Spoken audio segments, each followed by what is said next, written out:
আচ্ছা, আমরা রেডক্স পড়ছিলাম। তো গত ক্লাসে আমরা ল্যাটিমার ডায়াগ্রাম এবং ফ্রস্ট ডায়াগ্রামের আরও কিছু এক্সাম্পল পড়েছিলাম এবং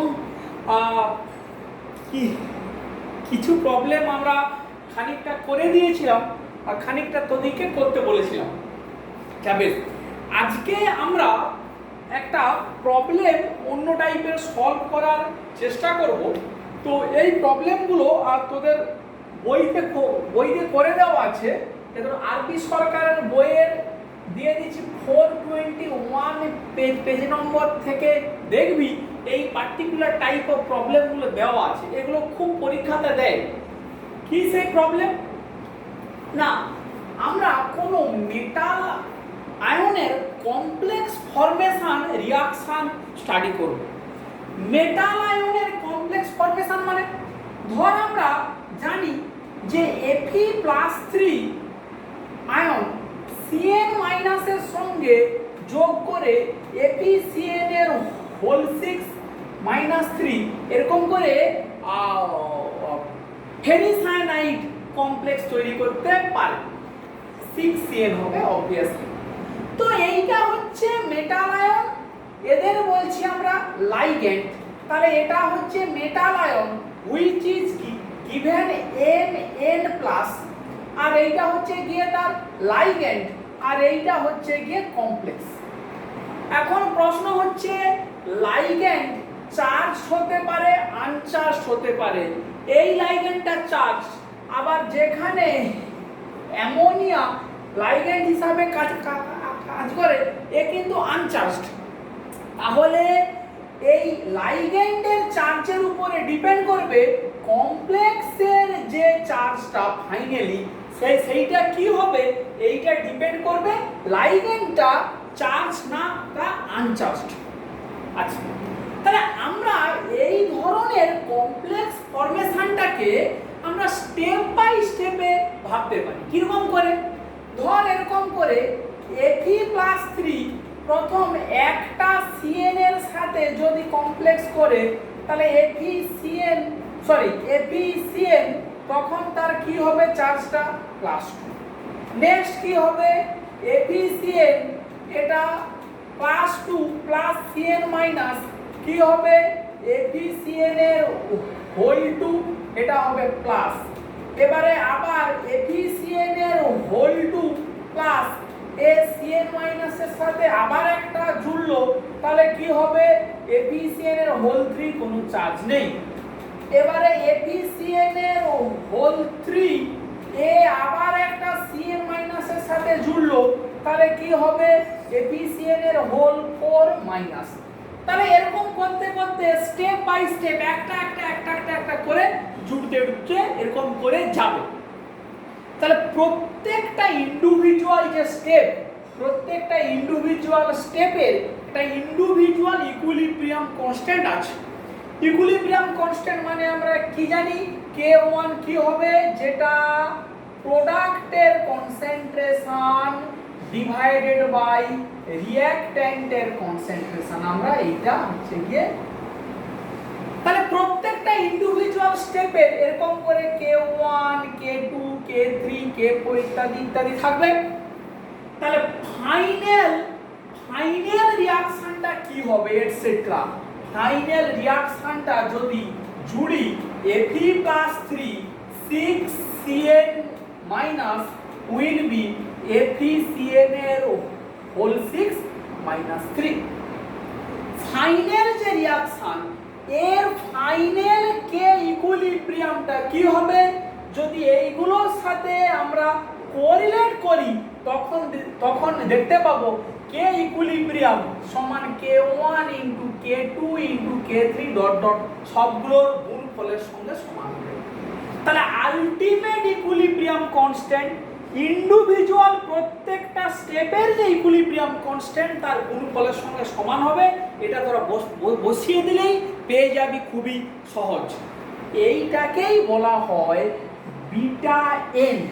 বিটা এনকে বলা হয় overall stability constant. Overall stability constant, এই নামে ওটাকে অভিহিত করা হয়। তাহলে beta N is nothing but the equilibrium constant for the whole complex ফরমেশনের যে ইকুইলিব্রিয়াম কনস্ট্যান্ট সেইটাকে অন্য একটা নামে ডাকা হতে পারে, which is called overall stability constant বা বিটা এন। এই নামে এটাকে ডাকা হতে পারে। বেশ, তাহলে এইটা গেল কি আমাদের একটা প্রিলিমিনারি বক্তব্য। এইটার উপরে বেস করে আমরা প্রথম একটা নিউমারিক্যাল প্রবলেম একটু সলভ করার চেষ্টা করি। একটা টাইপ অফ বুঝতে পারলেই আমাদের বাকিগুলো আমরা বুঝতে পেরে যাব। কি সেই প্রবলেমটা? না, প্রবলেম হচ্ছে 9.20, ওই বইতে দেখবি, আরপি সরকারের বইতে দেওয়া আছে। কি বলেছে? না, বলেছে যে overall formation constant for ZnCN whole 4 zinc cyanide whole 4 -2 is 10 to the power 21। 10 to the power 21 overall formation constant car? ZnCN4 -2 is equal to 10 to the power 21। তখন বলেছে এই প্রসেসটা ZnCN4 -2 plus 2 electron is equal to zinc 0 plus 4Cn minus, এই প্রসেসটার E0 value কত? এই প্রসেসটার E0 value কত? কি দেওয়া আছে? E0 of Zn plus 2 zinc সমান 0 minus 0.76 ভোল্ট, এইটা আমাকে দেওয়া আছে। তো তাহলে এই ধরনের যে প্রবলেম, এই প্রবলেমকে অ্যাড্রেস করতে গেলে আমাকে কি করতে হবে? না, আমাকে কিছু রেডক্স রিঅ্যাকশন এখান থেকে আমাকে ফর্ম করতে হবে।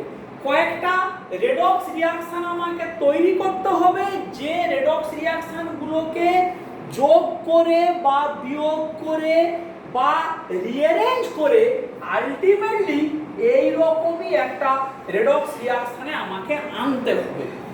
তাহলে আমি যদি একটু বাঁ দিকে লেখার চেষ্টা করি, এইটার E0 value, E0 of Zn plus 2 zinc সমান -0.76 ভোল্ট। এটা থেকে আমরা কি লিখতে পারি?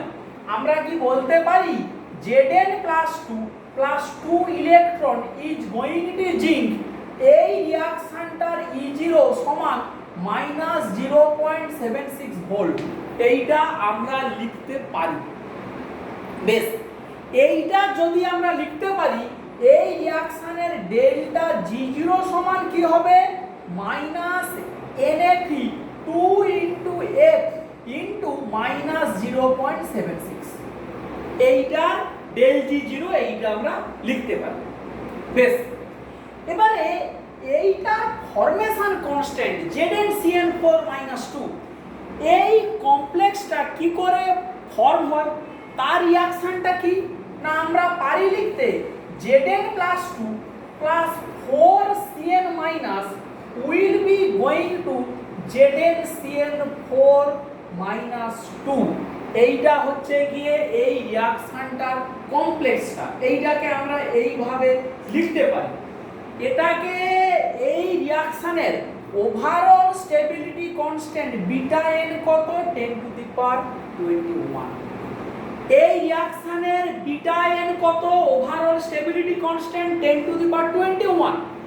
যদি বিটা এন এইটা হয়, তাহলে আমরা বলতে পারি এই রিঅ্যাকশনের ডেল্টা G0 সমান কি হয়? না, ডেল্টা G0 সমান হয় -RT ln K ইকুইলিব্রিয়াম। এই K ইকুইলিব্রিয়াম মানেই কে?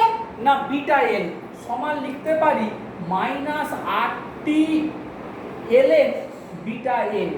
এই বিটা এনটা যদি আমরা বসিয়ে দেই, তাহলে কি আসবে? না, 10 to the power 21টা আছে, তাহলে ওটাকে বসালে পরে দেখছি, যা হবার হবে সেইটা পরে আমরা দেখছি। তাহলে আমরা আলটিমেটলি এই রিয়াকশানের ওভারঅল স্টেবিলিটি কনস্ট্যান্ট থেকে এই রিয়াকশানের ডেল্টা জি জিরোর একটা এক্সপ্রেশন আমরা আনতে পারছি।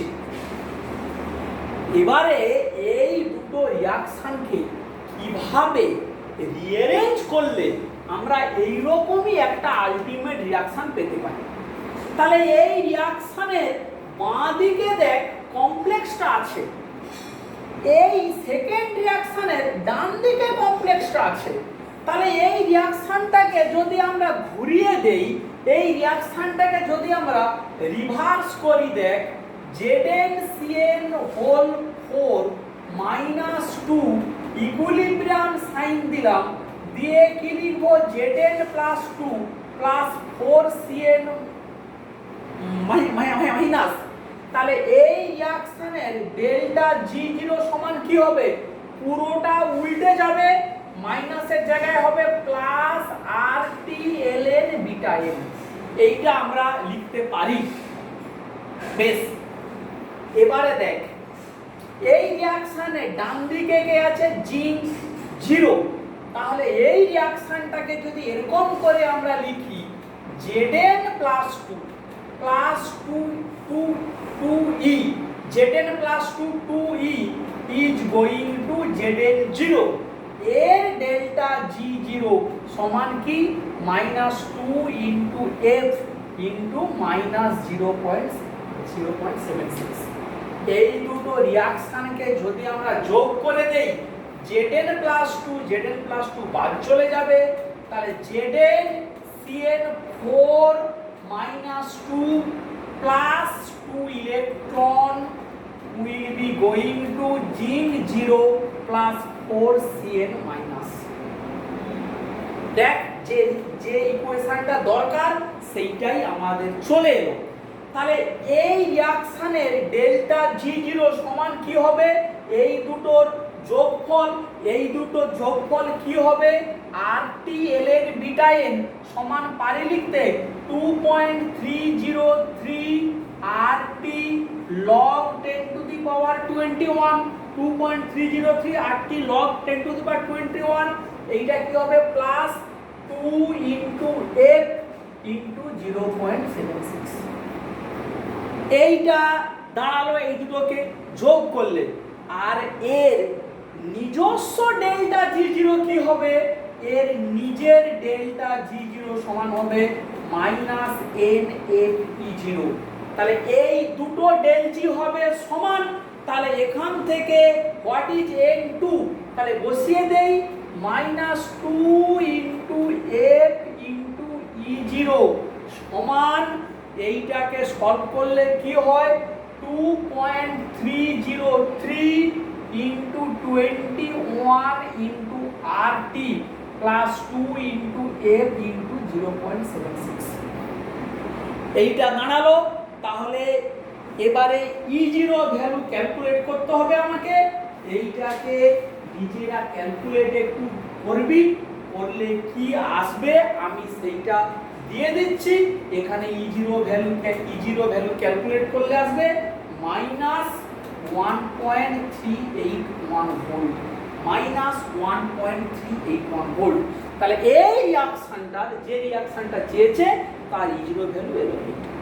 এটা জাস্ট এই মাইনাস 2f দিয়ে ভাগ করে দিবি, দিয়ে ভ্যালুগুলোকে বসাবি, বসালে এই ভ্যালুটা আসবে। তাহলে দেখ আমরা এই রকমই অঙ্ক আমাদের কিন্তু দেয়, আমাদের এই ধরনের নিউমারিক্যাল প্রবলেম কিন্তু সলভ করতে হবে।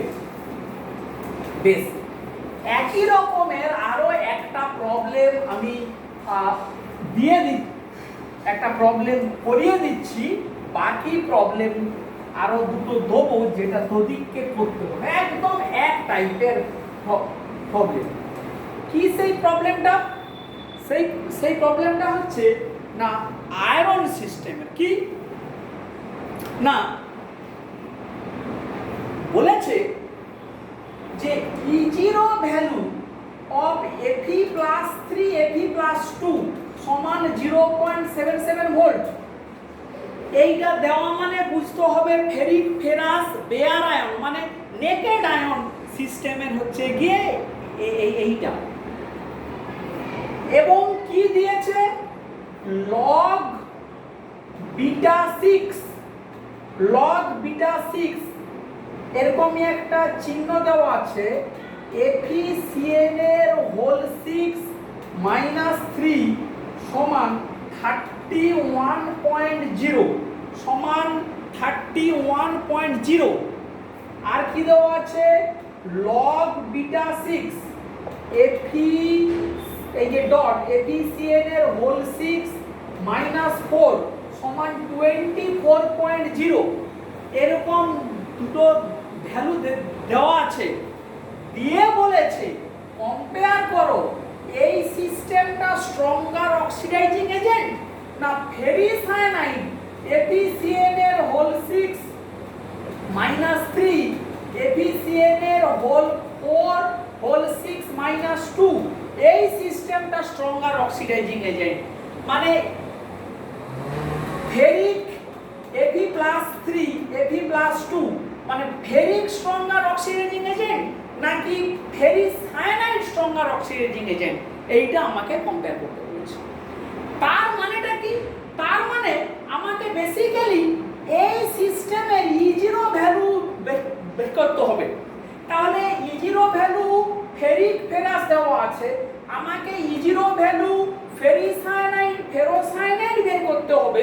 যাদের E0 ভ্যালু বেশি হবে তাহলে আমরা কি জানি সে প্রায়োরিটি বেসিসে রিডিউস হতে চাইবে। ভাষাগুলো ভালো করে খেয়াল কর, একটু ঠান্ডা মাথাতে ভাব। আমাকে বলেছে কি কোশ্চেন চেয়েছে যে এ স্ট্রঙ্গার অক্সিডাইজিং এজেন্ট না আমার ferric cyanide stronger oxidizing agent, কে স্ট্রঙ্গার অক্সিডাইজিং এজেন্ট। তার মানে যে স্ট্রঙ্গার অক্সিডাইজিং এজেন্ট সে প্রায়োরিটি বেসিসে রিডিউসড হবে। তার মানে যদি এ স্ট্রঙ্গার হয় এ প্রায়োরিটি বেসিসে রিডিউসড হবে, যদি এ হয় এ প্রায়োরিটি বেসিসে রিডিউসড হবে কিসে এফিসিএন এর হোল 6 মাইনাস করে। তার মানে এই সিস্টেমের ফেরিক ফেরাসের E0 ভ্যালু ফেরিস সায়ানাইড ফেরোসায়ানাইডের E0 ভ্যালুকে কম্পেয়ার করতে হবে। যার E0 ভ্যালু বেশি হবে মোর পজিটিভ হবে সেই সিস্টেমটা মোর অক্সিডাইজিং, সেই সিস্টেমটা মোর অক্সিডাইজিং। তাহলে আমার উদ্দেশ্য কি এর E0 ভ্যালু বের করা। তার মানে এই রিঅ্যাকশনটা এফিসিএন এর whole 6 minus 3 plus electron is going to F C N এর হোল 6 মাইনাস 4, এই রিঅ্যাকশনটার আমাকে আলটিমেটলি E0 ভ্যালু বের করতে হবে। এই রিঅ্যাকশনটার E0 ভ্যালুটাকে আমাকে ক্যালকুলেট করতে হবে কিসের সাহায্যে? যা যাবতীয় রিঅ্যাকশন আমাকে দেওয়া আছে তার সাহায্যে। কি আমাকে দেওয়া আছে রিঅ্যাকশন? প্রথম যেটা দেওয়া আছে Fe+3 প্লাস E সমান Fe+2, এর ডেল্টা G0 সমান কি হবে -1 ইনটু F ইনটু 0.77। আমরা জানি ডেল G সমান কি হয় -NFE। এবারে এই যে লগ বিটা 6 দেওয়া আছে তার মানেটা কি? এই কমপ্লেক্স গুলোর ওভারঅল স্টেবিলিটি কনস্ট্যান্টের লগ ভ্যালু দেওয়া আছে। এই রকম সাইন দেওয়া মানে লগ বিটা 6 এফিসিএন এর হোল 6 মাইনাস 3 সমান 31.0।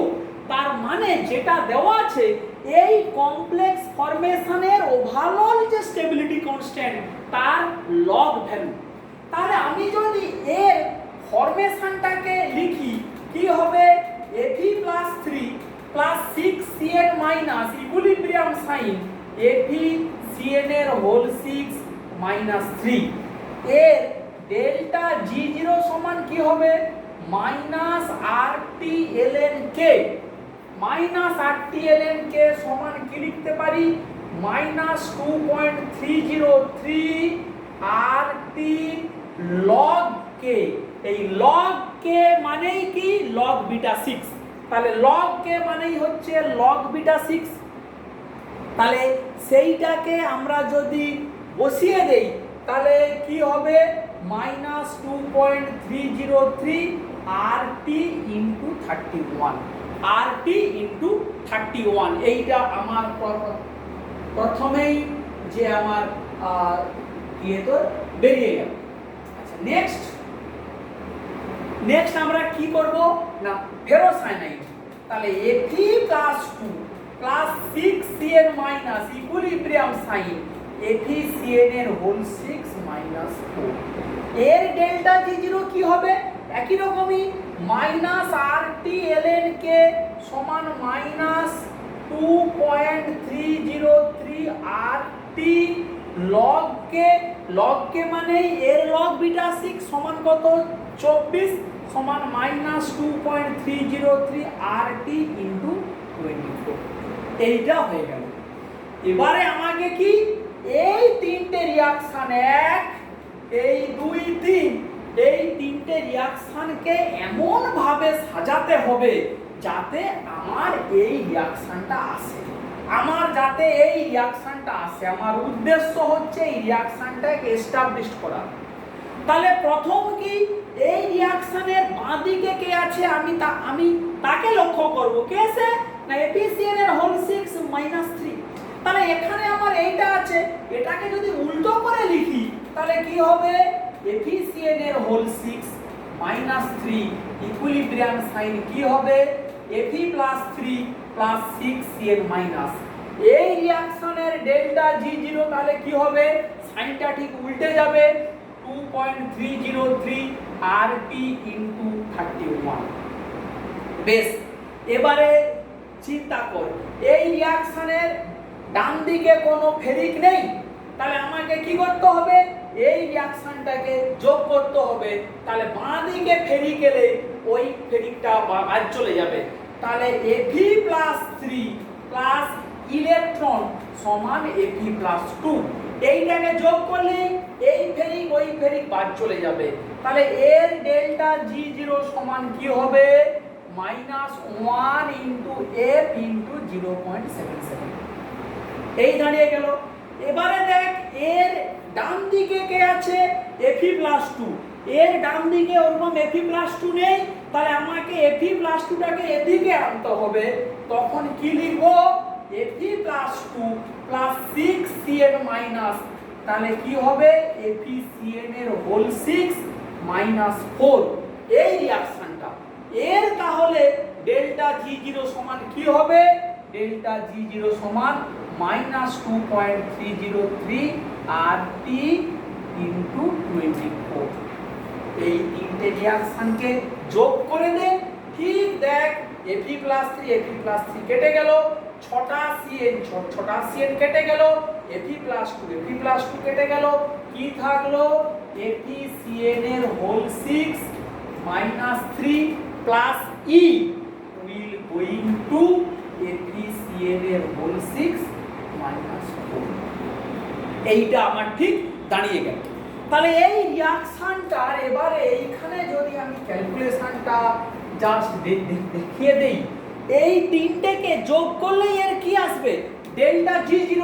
তাহলে এর ডেল্টা G0 সমান 2.303 RT into 31 minus 1 into F into 0.77 minus 2.303 RT into 24। এর ডেল্টা G0 সমান কি হবে -1 ইনটু F ইনটু E0 সমান এইটা। এবারে এইটাকে সলভ করলে এই 24 31 মানে 2.303 into 7 into RT minus F into 0.77। এবারে E0 সমান কি হবে তাহলে মাইনাস F দিয়ে এই দুটোকে ভাগ করে দিলে যা হবে সেইটা। তো সেইটা তোরা ক্যালকুলেট করবি। তোদের কাজ হচ্ছে এই ক্যালকুলেশনটাকে কমপ্লিট করা। করলে যে ভ্যালুটা আসবে সেই ভ্যালুটা বলে দিচ্ছি 0.36 ভোল্ট। 0.36 ভোল্ট। তাহলে কি দাঁড়ালো E0 FeCN এর হোল 6 মাইনাস 3 স্ল্যাশ FeCN এর হোল 6 মাইনাস 2 সমান 0.36 ভোল্ট। আর E0 ফেরিক ফেরাসের কত 0.77 ভোল্ট। তাহলে কে স্ট্রঙ্গার অক্সিডাইজিং এজেন্ট না ফেরাস স্ট্রঙ্গার অক্সিডাইজিং এজেন্ট। এই দুটোর মধ্যে ফেরাসই দাঁড়ালো স্ট্রঙ্গার অক্সিডাইজিং। বেশ, তাহলে আমরা এই রকমই দুটো প্রবলেম সলভ করলাম। তোদের জন্য আরো দুটো প্রবলেম আমরা একটু দিয়ে দিচ্ছি, তো তোদের কাজ ঠিক একই রকমই মেথড মেনে বাড়িতে তোরা এই দুটো প্রবলেম একটু প্র্যাকটিস করবি। কি সেই প্রবলেম দুটো না, সেই প্রবলেম দুটো হচ্ছে এইরকমই যে cobalt amine complex. Cobalt amine complex কি হয়, কোবাল্ট প্লাস 6 অ্যামোনিয়ার সঙ্গে এরকম করে কমপ্লেক্স তৈরি করে CONH3 হোল 6, এটা হবে প্লাস 3।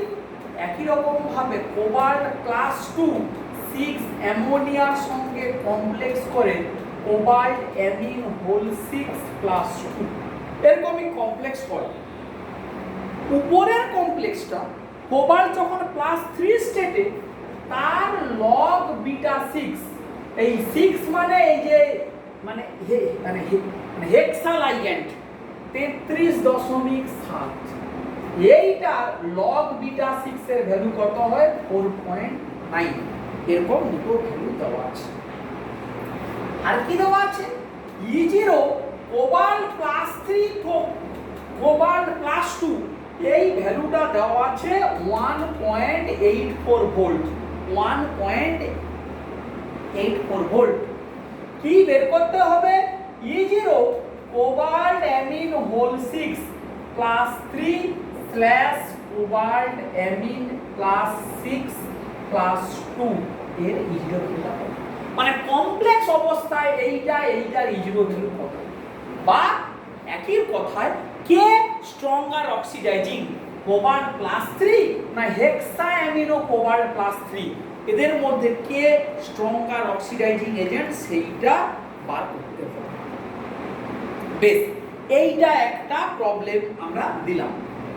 নেক্সট একই রকমই একটা প্রবলেম দেখ, এগুলো সম্বন্ধে ধারণা রাখতে হবে, না হলে খুব মুশকিল। অর্থোফেনানথ্রিন,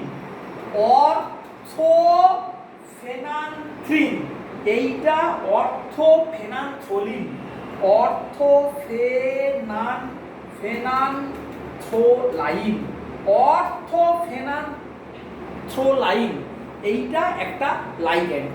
কিরকমই লাইগ্যান্ড না, তোরা ফেনানথ্রিনের স্ট্রাকচার জানিস, এই ফেনানথ্রিনের স্ট্রাকচার যদি এই রকমই হয়, এইখানে একটা নাইট্রোজেন আর এইখানে একটা নাইট্রোজেন, এইটাকে বলা হয় অর্থোফেনানথ্রিন। যেন মাঝের রিংটার সাপেক্ষে এই দুটো পাশাপাশি দুটো কি আছে এন, এই জন্য এটাকে বলা হয় অর্থোফেনানথ্রোলিন। এরা কি করতে পারে, এরা বাইডেন্টেড লাইগ্যান্ড, টার্মটা নতুন হয়তো শুনছিস। বাইডেন্টেড মানে এরা এই লোন পেয়ার আর এই লোন পেয়ার দুটো দিয়ে একসাথে চিলেট করতে পারে। কার সাথে, মেটাল আয়ন। বিশেষ করে আয়রন সিস্টেমের সাথে Fe+3 এর সাথে এ কমপ্লেক্স করতে পারে, Fe+2 এর সাথে মানে কমপ্লেক্স করতে পারে। তাহলে এদিকে আমরা অলরেডি মানে দেখেছি যে Fe এর সঙ্গে সায়ানাইডের 6টার কমপ্লেক্স হয়, সে +2 হতে পারে +2 হতে পারে। তার মানে Fe এর সাথে এরকমই হয়, 6টা লাইগ্যান্ড এরকমই থাকে, চারদিকে 4টা, একটা উপরে একটা নিচে। যদি বাইডেন্টেড লাইগ্যান্ড হয় তাহলে এর এটা একটা, তাহলে মোট কটা লাগবে, 3টে লাগবে। মানে এর 3 মলিকুলেই 6টা লাইগেশন সেন্টার কমপ্লিট করতে পারবে। তাহলে রিঅ্যাকশনটাকে এটাকে শর্টে লেখা হয় O-PHEN, এইভাবে এটার শর্ট নেম O-ফেন। এটা যে বোঝার সে বুঝে নেবে, এর নাম হচ্ছে অর্থোফেনানথ্রোলিন। তাহলে Fe+3 প্লাস 3 মোল OPHEN ইকুইলিব্রিয়াম কি হবে Fe ও ফেনের হোল 3 কমপ্লেক্সের মাথায় প্লাস 3 চার্জ আসবে কারণ এটা নিউট্রাল লাইগ্যান্ড। একই রকম ভাবে Fe প্লাস 2 প্লাস 3 মোল ও ফেন ইকুইলিব্রিয়াম সাইন দিয়ে কি আসবে Fe ও ফেন থার্ড ব্র্যাকেট প্লাস 2। এইরকমই দুটো কমপ্লেক্স। উপরের কমপ্লেক্সটার ক্ষেত্রে কি লিখব লগ বিটা 3 খেয়াল কর 14.1। নিচের ক্ষেত্রে লগ বিটা 3 সমান 21.3। এই দুটো লগ ভ্যালু দেওয়া আছে। লগ বিটা 3 ওভারঅল স্টেবিলিটি কমপ্লেক্সের লগ ভ্যালু দেওয়া আছে। আমরা জানি E0 value of Fe plus 3 Fe plus 2 সমান 0.77 ভোল্ট। কি জিজ্ঞেস করছে Fe ও ফেন হোল 3 প্লাস 3 এ স্ট্রঙ্গার অক্সিডাইজিং এজেন্ট না Fe plus 3 stronger oxidizing agent? কে স্ট্রঙ্গার অক্সিডাইজিং এজেন্ট? মানে এইটা থেকে এইটা আসার E0 ভ্যালু বেশি হবে না Fe প্লাস 3 থেকে Fe প্লাস 2 যাওয়ার E0 ভ্যালু বেশি হবে? কোনটা যাওয়ার বেশি হবে সেইটাই জানতে চাচ্ছি। এইটাই হচ্ছে গিয়ে মেজর বক্তব্য এই প্রবলেমটা। বেশ, তাহলে আমরা আজকে এই পর্যন্তই মোটামুটি ধর কেন করলাম। আজকের পড়াটা আজকে আর আমরা বেশি বাড়াচ্ছি না, তোরা এই দুটো প্রবলেম কর। কিন্তু কথা হচ্ছে আমি আগের ক্লাসে যে ল্যাটিমার ডায়াগ্রাম ফ্রস্ট ডায়াগ্রামগুলো মুখে বলে দিয়েছিলাম, ওদিকে করতে বলেছিলাম, আজ পর্যন্ত কেউ কিন্তু করে আমাকে পাঠাসনি। তাহলে প্রথম কাজ কি হচ্ছে, মানে ফাঁকিবাজি দিবি না। আজকের যে দুটো প্রবলেম করে দিয়েছি সেইটা বুঝে এই দুটো প্রবলেম, আর আগের নাইট্রোজেন সিস্টেম আরও যে সিস্টেম গিয়ে তোর মার্কারি সিস্টেম ওইগুলোর যে প্রবলেমগুলো দেওয়া হয়েছিল ফ্রস্ট ডায়াগ্রাম ড্র করতে, সেইগুলো করে সব যেন 24 ঘন্টার মধ্যে পৌঁছে যায়, যেন এটা দেখতে পাই। ঠিক আছে, তাহলে আজকের ক্লাসটা আমাদের এই পর্যন্তই থাকুক।